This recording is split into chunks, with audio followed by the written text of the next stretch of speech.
So in this video, we want to talk about the sensitive information sharing environment use case process. And the question we want to answer in this video is what makes a good use case, right?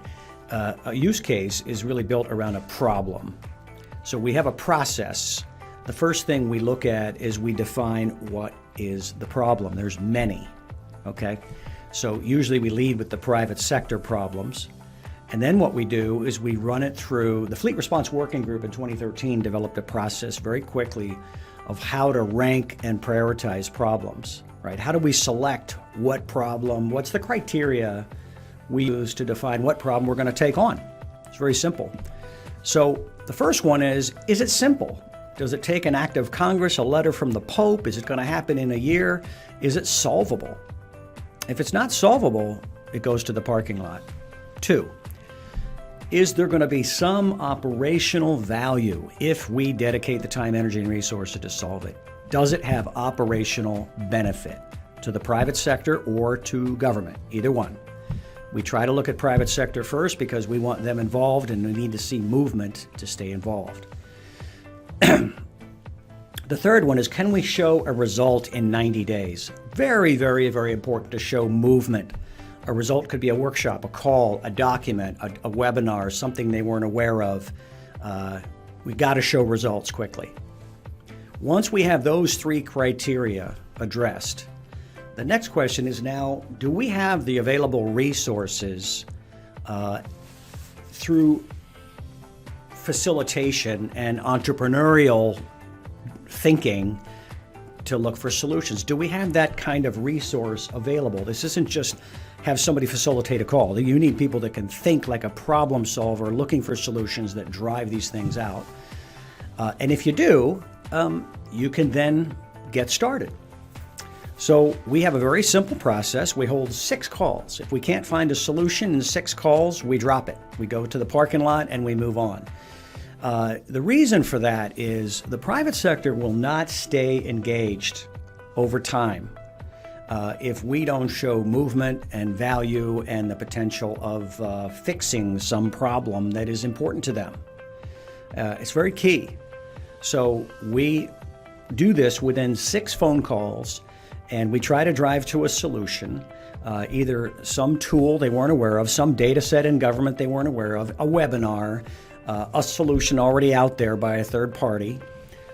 We look at what can we use to bring people together. But the idea is we want to get started with a roadmap that has dates, okay?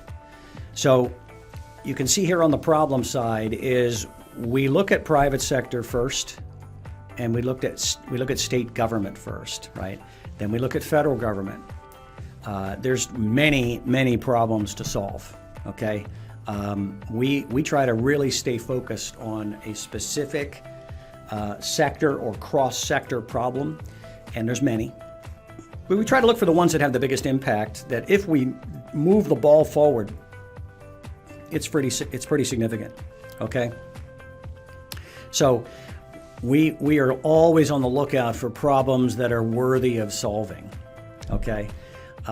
Then we really focus on the results and we market and message these results. Results can take many forms, right? The first result is we build a community around the problem. You got to have people trusting and talking and working together. But out of that, you can find information, reports, you can find data sets that not everybody knew about. You can locate tools as a solution or a result. You can sign agreements. You can do federal agreements, or federated agreements, which are just handshakes. You can come up with new processes. We've done that many times in the Canadian border crossing process. We've developed new policy, like in Pennsylvania, when the private and public work together on the empty trailer policy. Hi everyone, my name is Allegra Tartaglia. I'm the Maryland Business Engagement Program Manager, previously also known as the Private Sector Liaison for the Maryland Emergency Management Agency.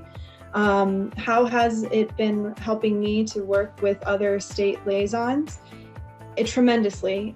We are a network of professionals that know the private sector well in emergency management because We are the first cohort that has ever really existed in the capacity of working with the private sector in mitigating, planning, and utilizing them for response, and also any resiliency projects moving forward. There is a difference between private-public partnerships that is already known worldwide. There's economic development private-public partnership. There's resiliency private-public partnership, which usually are associated with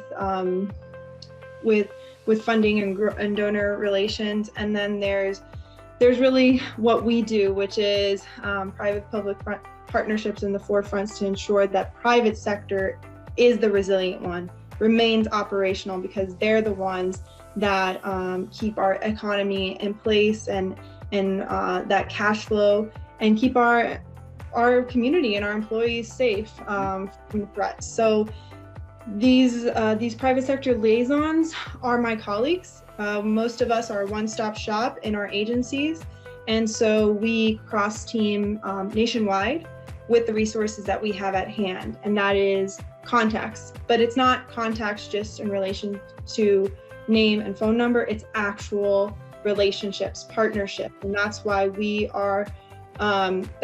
from private sector liaison, my role has been moved to business engagement.